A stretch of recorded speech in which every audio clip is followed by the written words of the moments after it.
Oh. Ooh.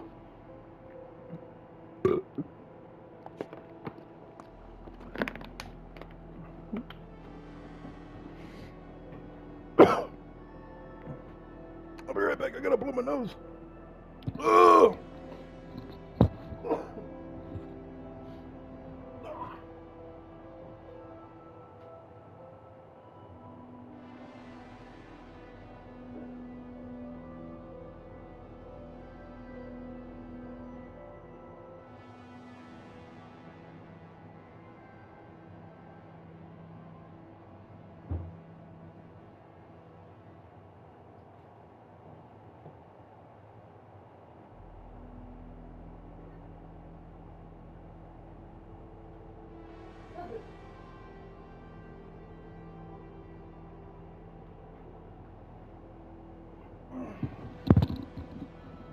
All right. What were you guys saying while I was gone? Hell yeah. Anyways, welcome back to the glorious Dyson Dabs with me, Brando Khan, your lovely host and DM. We have Hero, aka Colin. We also have Squirrel, aka Corvus, and Wolf, aka Maverick, with special guest spectator Ragin Asian, or as you actually reading his gamer tag, Ragin Insane or Reagan Insane. Anyways, with that, does anyone here want to do an intro? I don't remember. No, I'm asking you specifically if you guys want to do an intro. I just don't remember who said yes or no.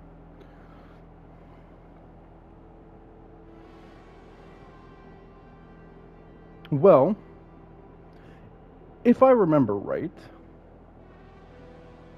it started with you guys chasing off the sandworm, specifically you, Wolf, through the black cramstone, which ended up exploding a chunk of its jaw out, and then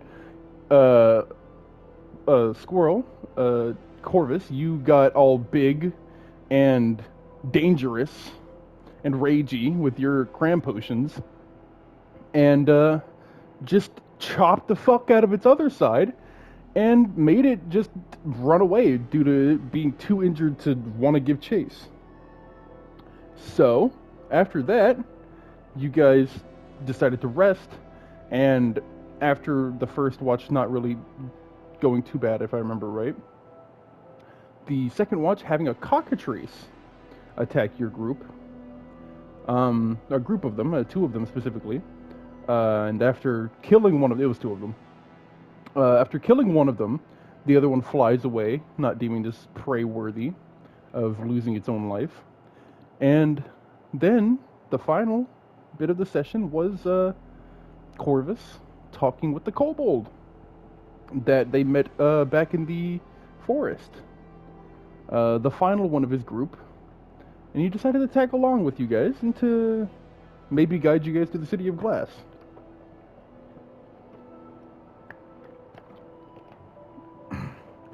His name, I'll have to pull it up real fast. No. It had two syllables. Grobsmack.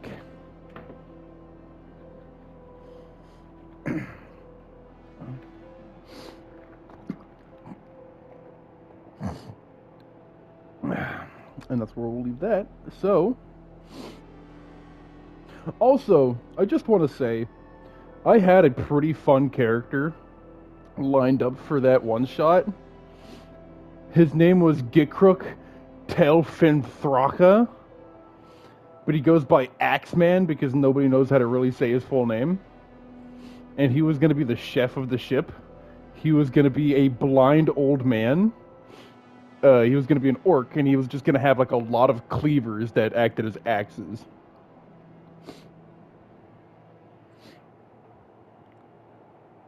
But, oh well. Maybe I'll keep him and use him later. Who knows? Who knows? Maybe he'll show up in this session.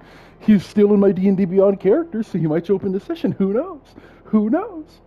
Anyways, who knows? What do you want, cat? Why are you staring at me? Come here. Come here, kitty cat. We can make that happen. Like, we can talk about that behind the scenes and make that a thing. He was a sailor chef. He could have been at one point before he went blind. But, anyways, with that, you guys set off in the morning. Your whole group is getting ready and, gathering your supplies in this vast desert full of this, like, sort of khaki, almost golden, shiny sand. And, this morning, you guys have finally made it over these massive dune-like, mountain-like dunes that were blocking your view from most of the rest of the desert. And you guys eventually made it over and see that this part of the desert is scattered with these craters dotting the land, some of them larger than others, but there is one that is far off in the distance that has these massive, shattered like meteorite structures coming out of it. These smaller ones do have the same thing, but it's less iridescent than this massive one. This massive one is almost like an opal in its coloring. It seems to be gemstone. It seems to be almost reflecting everything around it. But with that, we'll go ahead and get the session started. So, who wants to lead this first part and roll me some dice? Go ahead and well, I'll first say this. Forgot to mention it. As you guys are at the top of this dune and kind of like watching this massive land, you notice that there is in the distance, as you're looking over at this massive meteorite crater, that there is a small cloud of sand in the distance beginning to form. And Grobsmack speaks up and says, as he's pointing towards the massive crater, I believe that's where you guys want to go, if I remember right.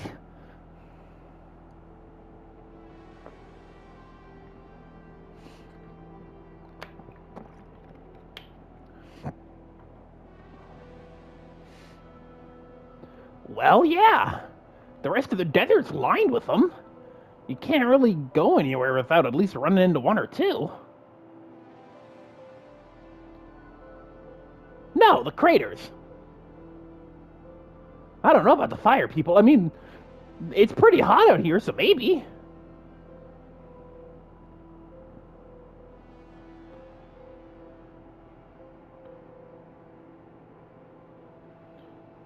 It's the massive crater with all the shards. That's what he's pointing at. I see those eddies are already hitting. Because I specifically said that he was pointing at the massive crater. Are you sure those eddies weren't a mistake, my friend? Well, let's continue. Anyways, since you're going to take this one,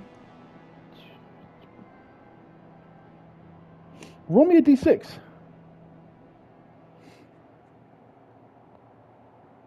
With a 3, this one's an interesting one to go first. I will not lie.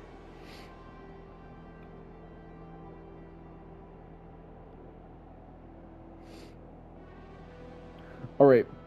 I'm not sure how I'm not sure if I even want this one to go first. Fuck it, whatever. All right. God, I have to. This is just because it's interesting. Yeah, fuck it. All right, so you know Minecraft. You know those desert temples, how they're buried? You have these two sandstone pillars sort of reaching out on either side, and then a small, like, pyramid esque opening kind of buried in the sand slightly. You guys see that, but it's not, of course, it's gonna be like more realistic than the fucking Minecraft shit. Um, the actual stone towers themselves are lined with these various different symbols and everything, as is the stone. These symbols are not anything that you guys would immediately recognize, except you, Maverick. Some of these symbols, very few of them, are similar to the things that you are noting in the book of Hemotalia that you have, specifically the one of Hemomancy and the history of it, right? You notice that some of them are like they are almost the archaic form of these refined symbols used in this magic. And in the book that been reading through this whole trip, um, it has mentioned that these symbols have been refined over the course of the humans' history in this world.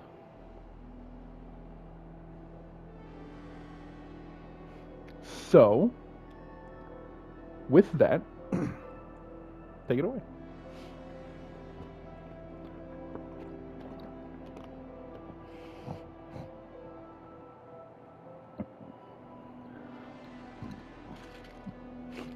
Is that the city of glass you guys wanted to get into? Is that why you guys want to go there?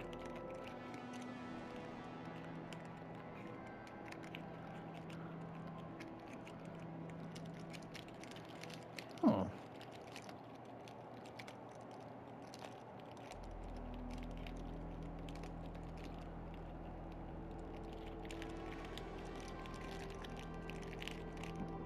That's why I was describing a Minecraft ruin, my guy.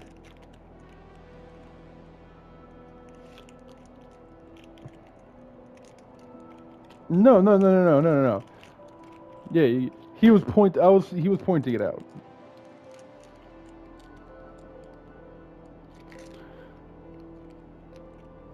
I would say it's probably like not in like super far. Probably like it's like 200 feet maybe.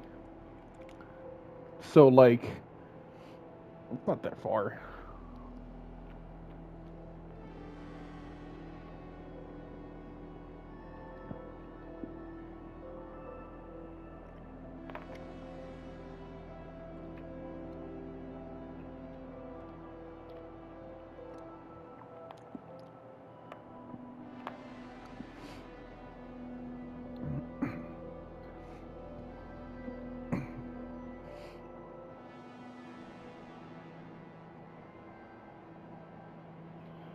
You know, if you're thirsty, there's plenty of cacti around.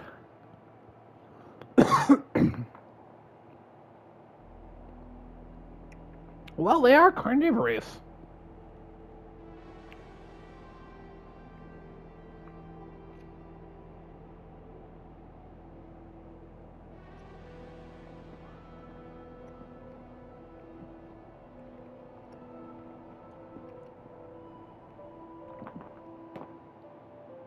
Yeah, I drink some to stay alive all the time.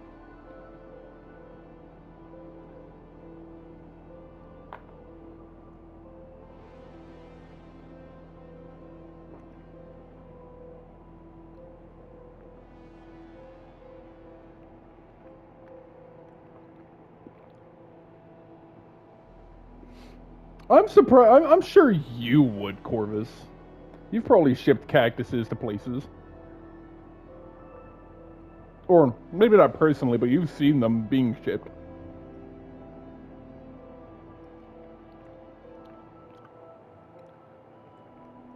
Right.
Yeah, you guys have water skins.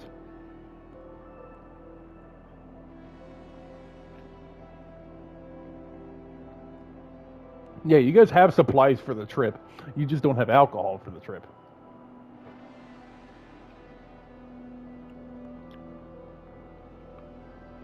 Yep. Shut the fuck up.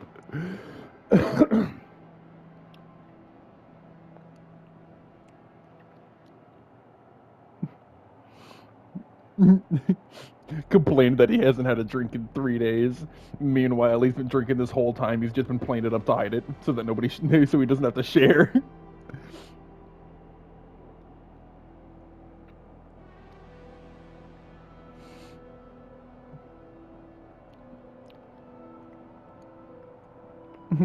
I'll have a shot.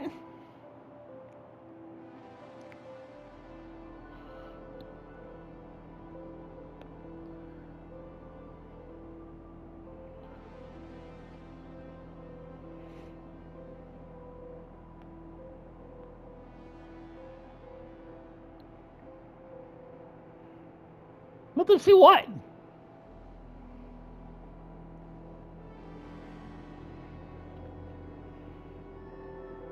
No, we can. We can. I'm perfectly fine with that, dude.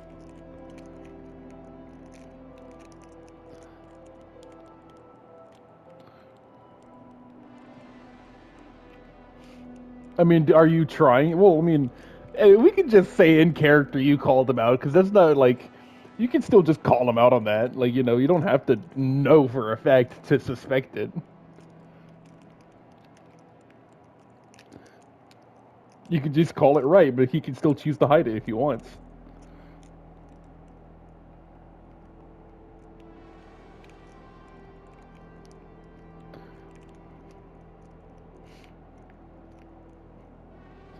Yarg, yo ho. When he's nervous, he turns more pirate.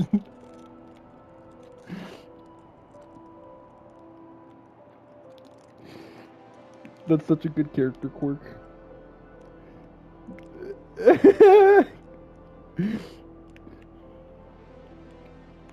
when he when he's nervous when he's nervous he starts getting more in character to hide his nervousness.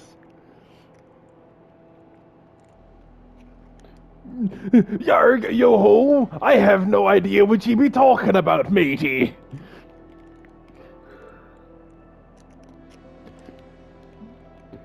All right, yeah. The kobold's gonna join you too. Yeah, no, the kobold. You do give the kobold a drink? Well, as soon as you do, and he takes a sip. That's disgusting.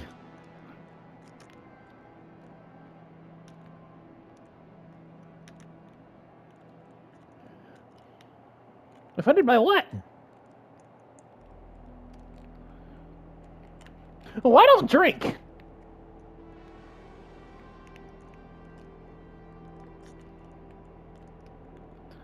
I don't drink. I don't like drinking. I think it tastes bad.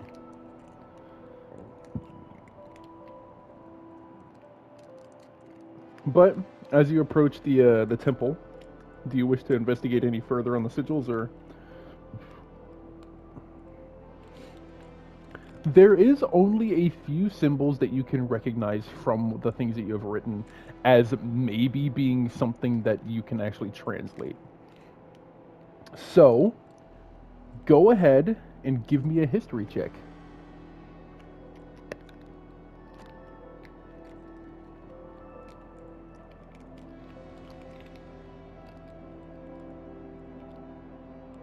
With a 10, I'll say you're able to get one.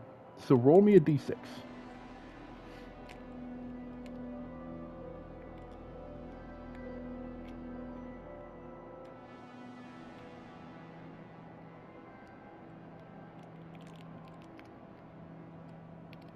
With a 4, the only thing that you are able to translate is the word mother.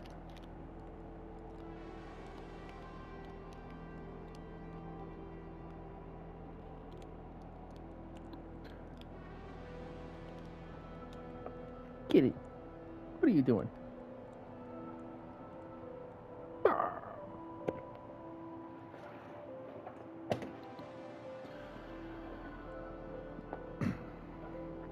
All right. Can you what? This is not your area of expertise. Well, I will say, yeah, you can give it an advantage. Fuck it. Just because you have some understanding of trespasser stuff, but you wouldn't be able to give him much of a boost.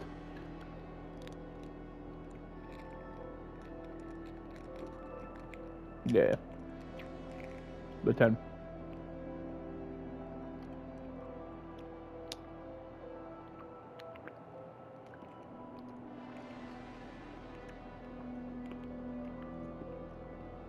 Well, then it's the same thing, isn't it?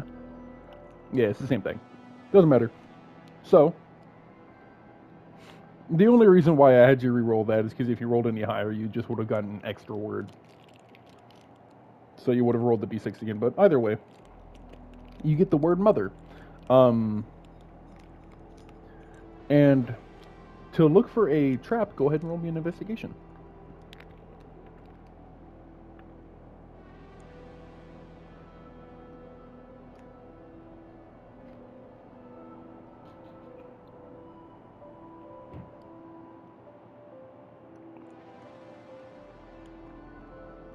With a 15, you do notice a pressure plate, but it is so ancient, you are not sure if it is even functional.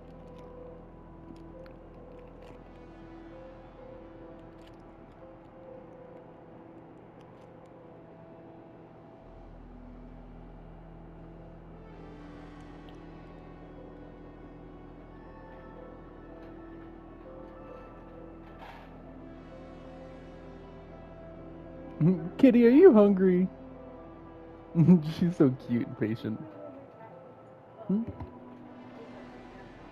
Yeah, just because it was like wet and I didn't want to put it anywhere else.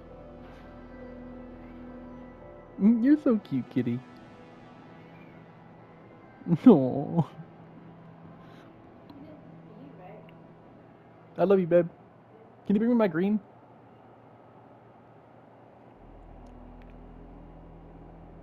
So, do you guys want to?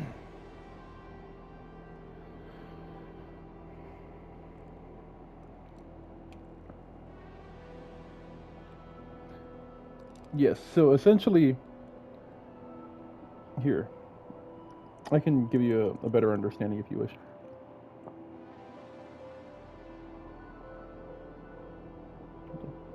Yeah.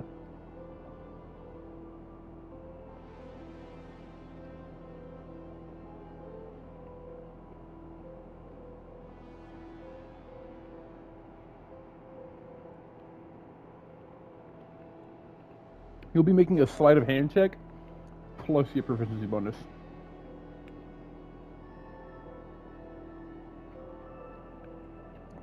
It'll be in the last page of your character sheet. Yep, that sounds alright.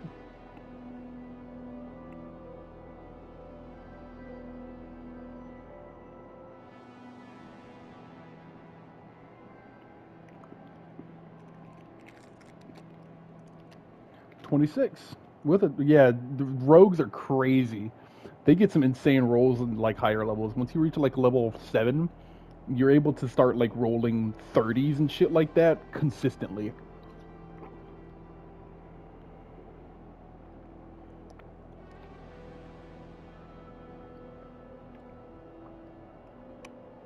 So Storm Blood Hunter. Yep.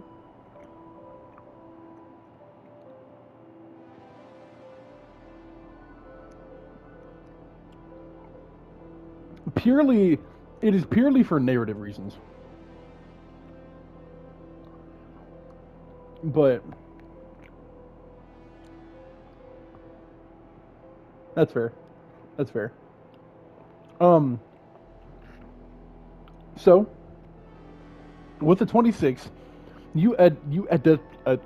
adeptly clear the surrounding sand enough for you to be able to actually lift up the pressure plate slightly enough to get your tools underneath, depress the actual like lever and everything slowly enough for it to not trip, and you can lift the pressure plates themselves away enough for your people to step through. Yep. And after that, you also don't really notice too many more traps, or they're like too dysfunctional for you to even care about them. Like the pressure plates are stuck in place and will not depress no matter what you do.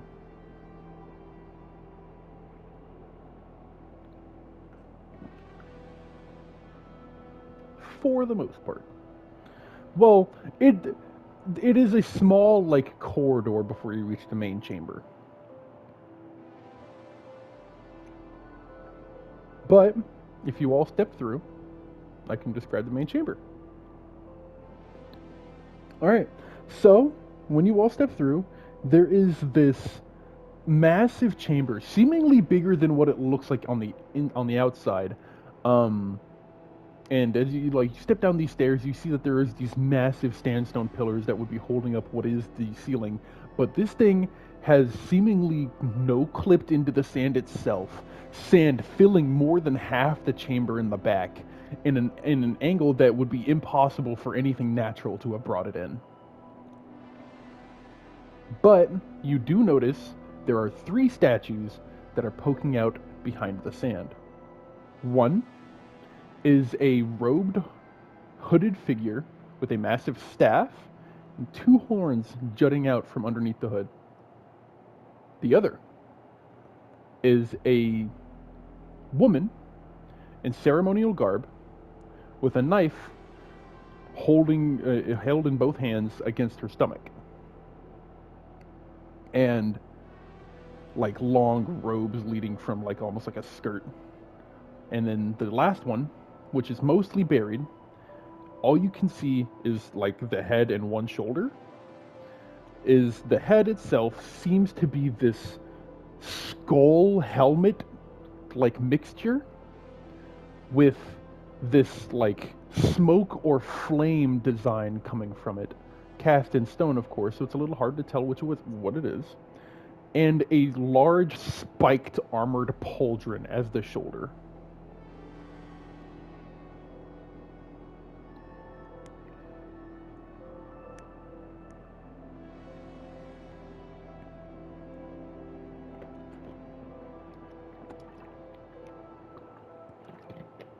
Yes, you can.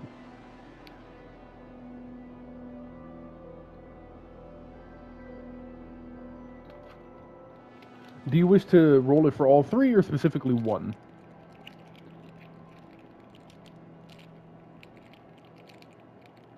Well, so the one in the middle is the first one I described. The one on the left is the woman, and the one on the right is the one that's buried.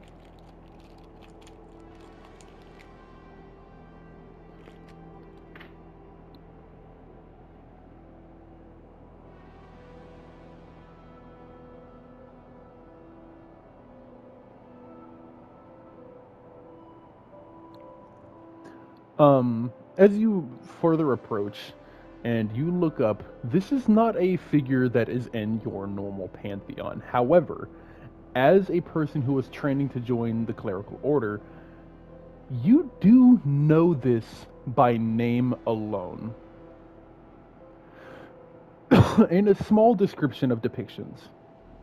And as you approach, you notice that this woman is faceless and wearing sort of like a nun's hood almost. Um, and the only thing that she does have on her face is like eyes, almost like a Deadpool mask kind of way, where she just has seemingly cloth over most of her face that's like skin smooth, other than her eyes, which are just pure white, no pupils or anything.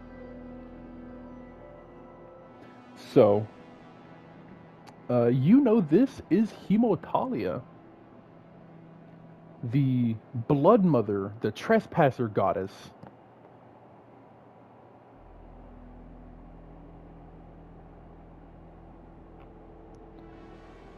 And with an 18, you also know that the figure that is mostly buried is likely this A-guard that you've heard about, as its armor and its flames are very similar to the ones that you have seen.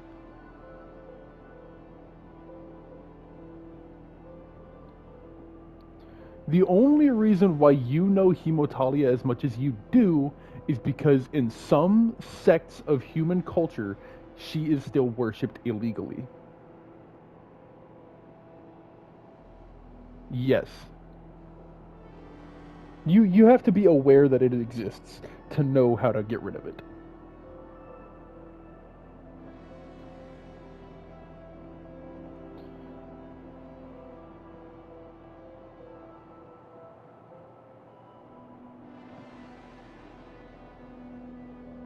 Out of character, it would very.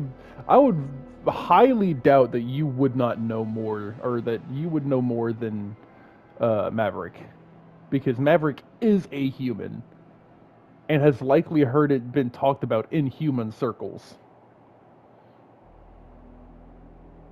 Yeah, but you also work in underground areas, so you have probably heard people talk about it anyways, because it is illegal and you have ties to illegal spaces. Right, you might not have retained the information, but you can try and remember it. You would inherently have more memory of it.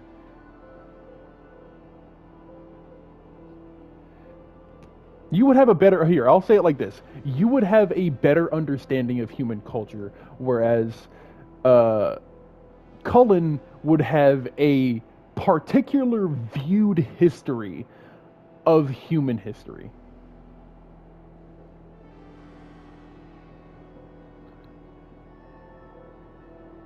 None of you do. It is a very mysterious figure that is very hard to pinpoint because it is very vague.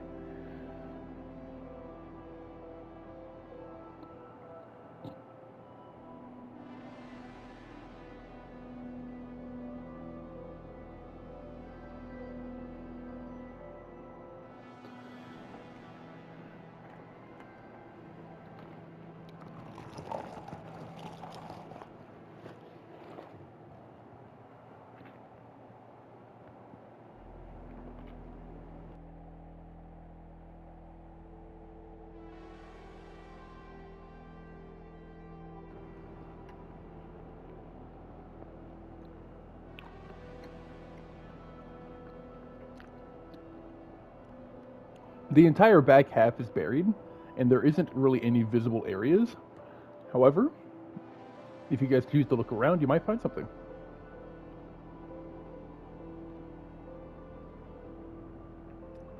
Well, Corvus, what are you doing while they are investigating this statue? Let's give him a chance to speak. You guys have been doing something already. Let's find out what he's doing while you guys are doing that, because he could be the one to look around.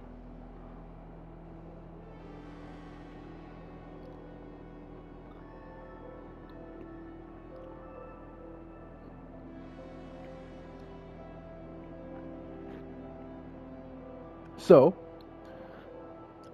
go ahead and roll me an investigation check. Just plain investigation.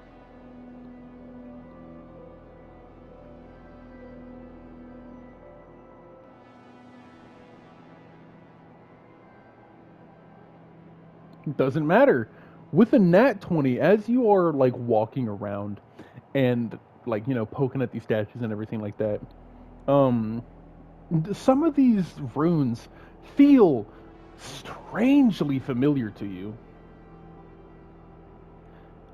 And you, having been separated from your own culture for a lot of your life, don't really remember much of the teachings from it, I imagine, right?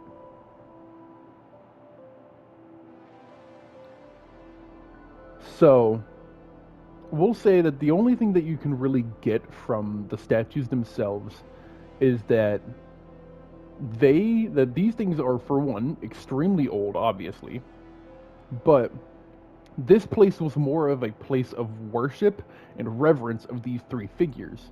And as you poke around and like mess with the middle statue, you notice behind it that there is an altar with like that is mostly buried with an open book that is sort of flopped into the sand.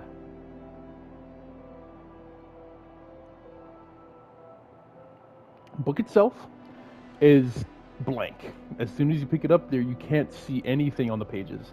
The pages themselves seem to be splattered with small, tiny drops of blood, and the only thing that you can actually get from it is that it is just this ancient book that the pages themselves are extremely brittle, but it is still somehow like extremely like firm on the outside. Like the leather itself seems to be fresh.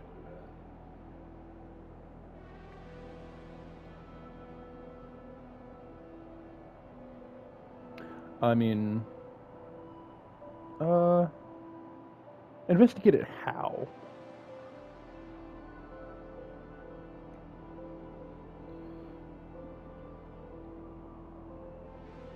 I mean, I'll just by using your normal investigation check. By using your normal investigation check, that's really all you would be able to get.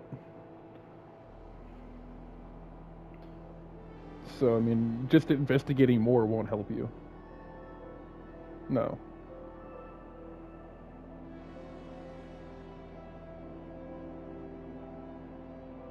You could definitely, you could attempt to use your innate magical abilities as your race to see if this thing has any kind of connection to the magic around it.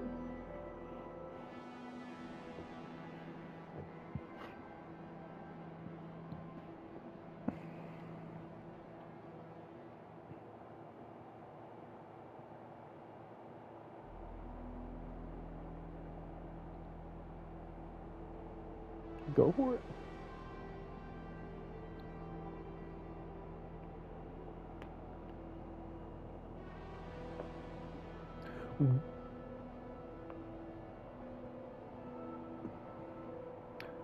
With a 15, that's still pretty good. Uh, you can only surmise that this thing, with the drops of blood and the, like, strange markings on the cover that denote its only, like, form of writing on it, probably belongs to Hematalia.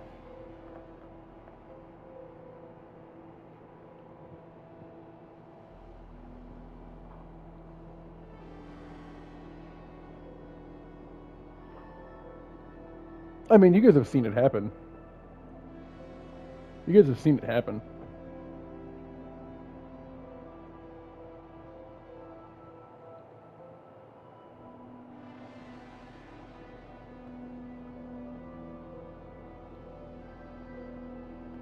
You've seen him use blood magic. You've seen him use it, like, physically.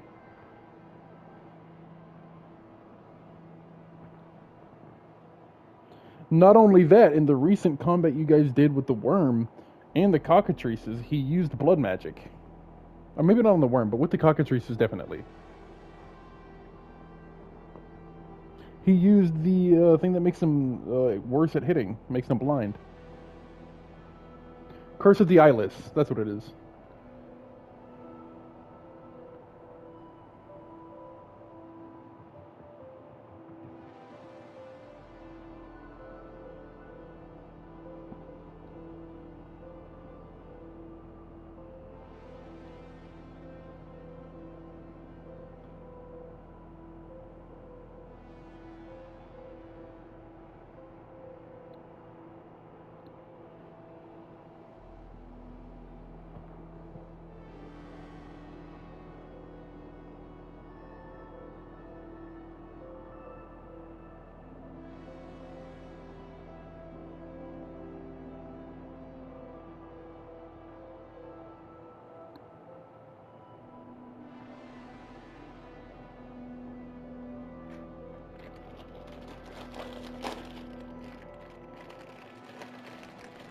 Immediately looking at it, you do still see it's blank.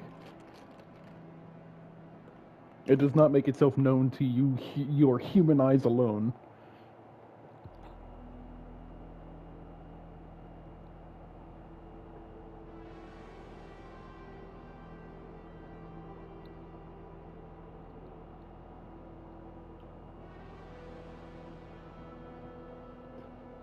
Yeah, you guys had a long rest. You guys are supposed to do it at the end of the last session.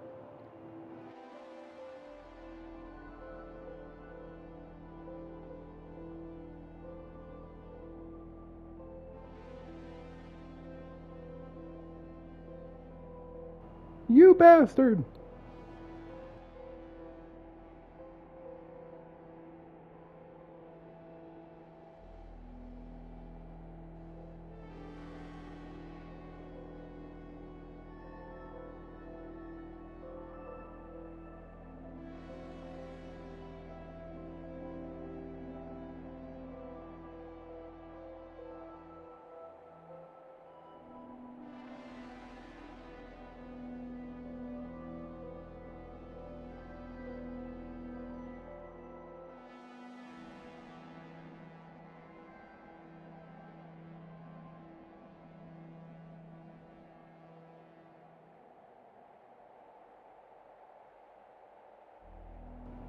I would say, sorry, I was muted.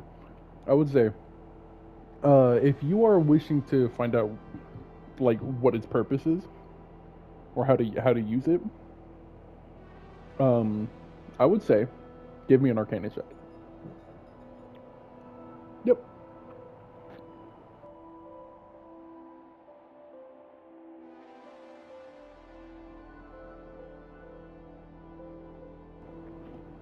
With a 19,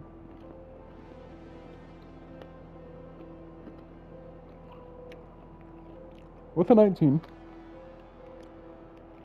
shut the fuck up.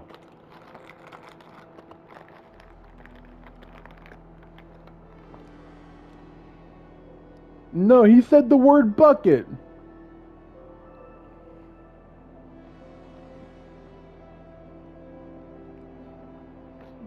Fucking asshole. Anyways, we will. We will. We will. With a 19, you surmise that the purpose, like the way to activate the innate magic of this book would be to offer a blood sacrifice. That's where the drips of blood likely are coming from.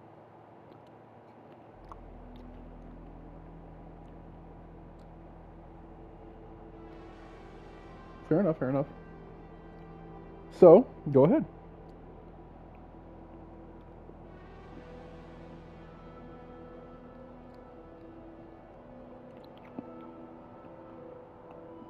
Roll a d4.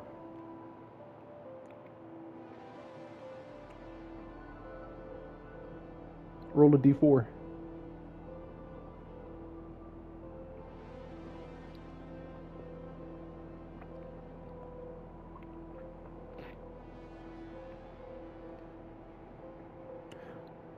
Even though you nicked your finger just a bit to get like a drop of blood onto the piece of paper, you feel it begin to absorb from your finger as if it's vacuuming your blood. Just enough to do that 2 points of damage, but you do feel that. And the pages themselves begin to give life. They begin to feel less brittle and suddenly feel fresh. And words begin to pop up. Not ones that you can immediately understand, but with some time with this book and some referring back to your old reading material, you will be able to better understand this book. However, anytime you attempt to read this book, you will need to make a sacrifice of 1d4, and it'll only last for an hour.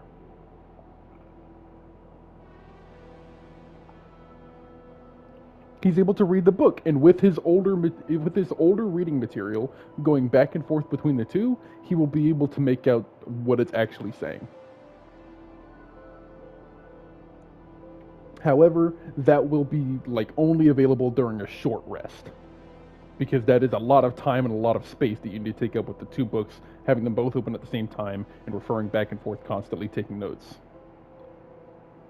Because you essentially what I'm imagining you're going to do is write a translated version of this book, so you can constantly refer back to it as notes.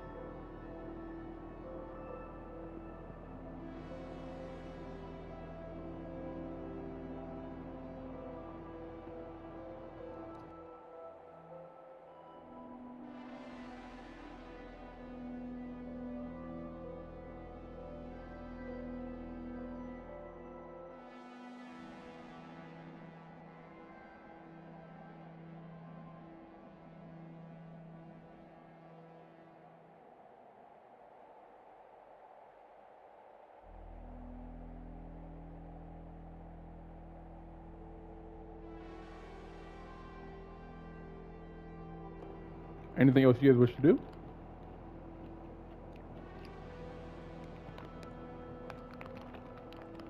All right, go ahead and roll me a perception check to see if you can see anything on the altar.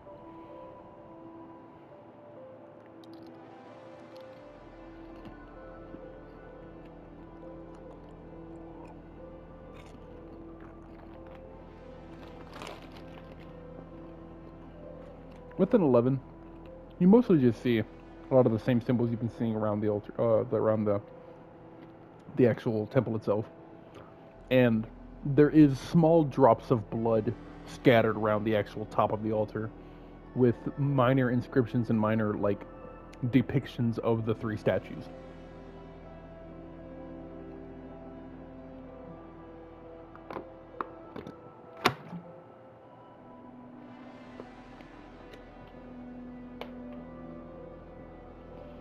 His throat? Sure, go for it. Are you gonna resist this?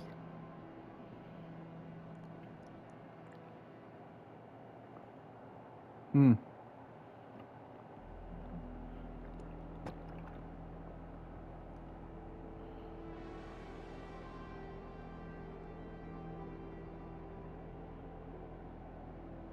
I'll say roll a sleight of hand.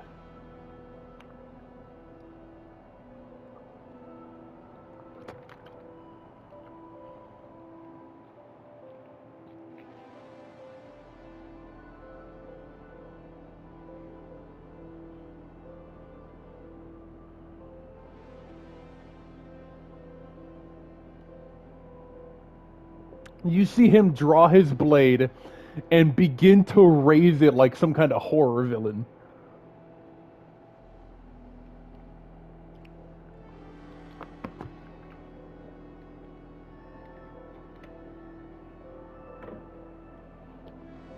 So with that,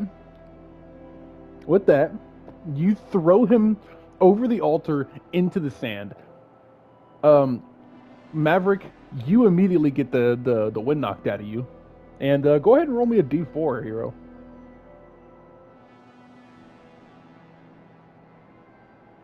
You feel one of your like ribs crack, not fully break, but you can feel an intense pain on your side as you hit the ground, and you take 2 damage. Yeah.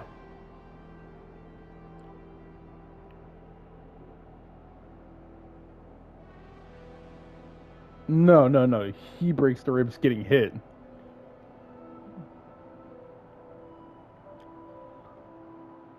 Corvus, you just see this happen out of nowhere.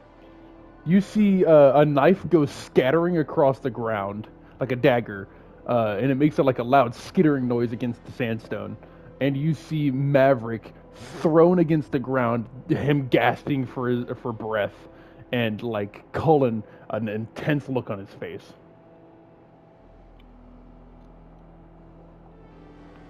And he begins to step towards Maverick. What do you do?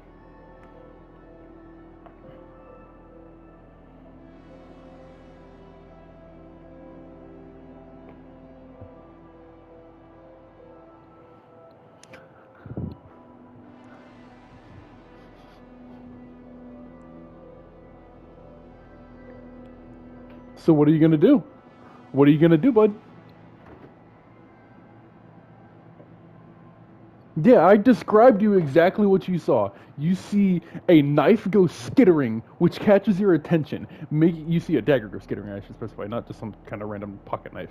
And you look over because that catches your attention, and you see Maverick on the sand on the other side of the altar, like wind knocked out of him, going gasping for breath, and like fucking Cullen's just stepping towards him with a fucking tense look on his face, like some kind of JoJo character.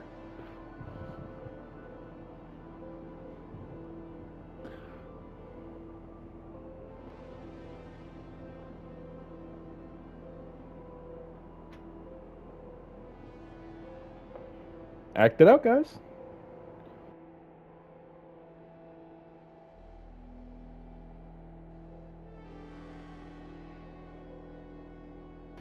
Breakfast.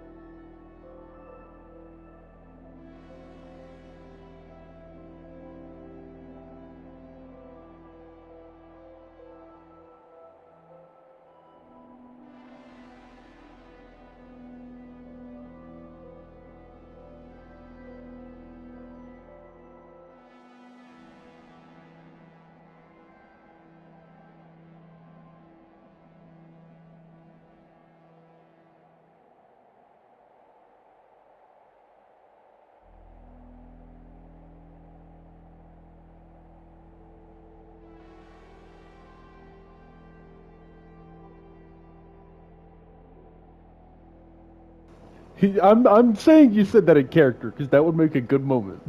You said that in character.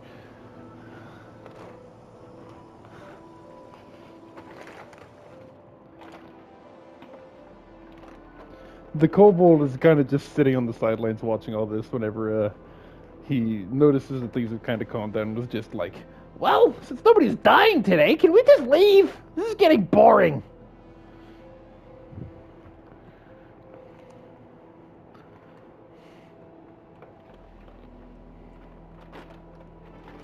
the DM never forgets.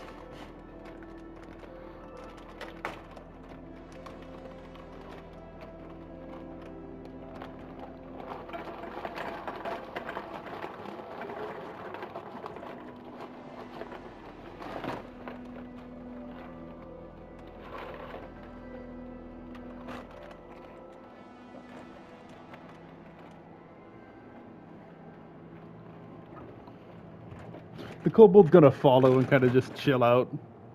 He finds all this old magic stuff just boring. From what you guys have rolled and everything like that, there's not really much else to see.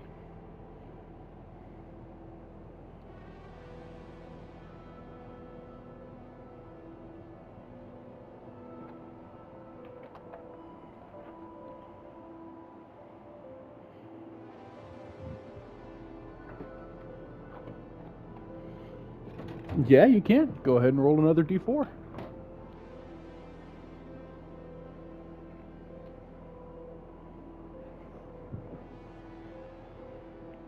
With a 1, you cut open your hand slightly, just enough to draw blood, and you place it upon the altar. And when you do, nothing happens.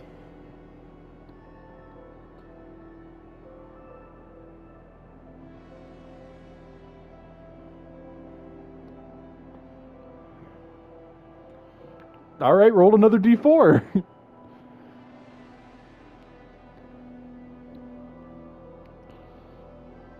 With a 3, more blood spilling upon the altar. This time your hand is now eviscerated. Still, nothing happens.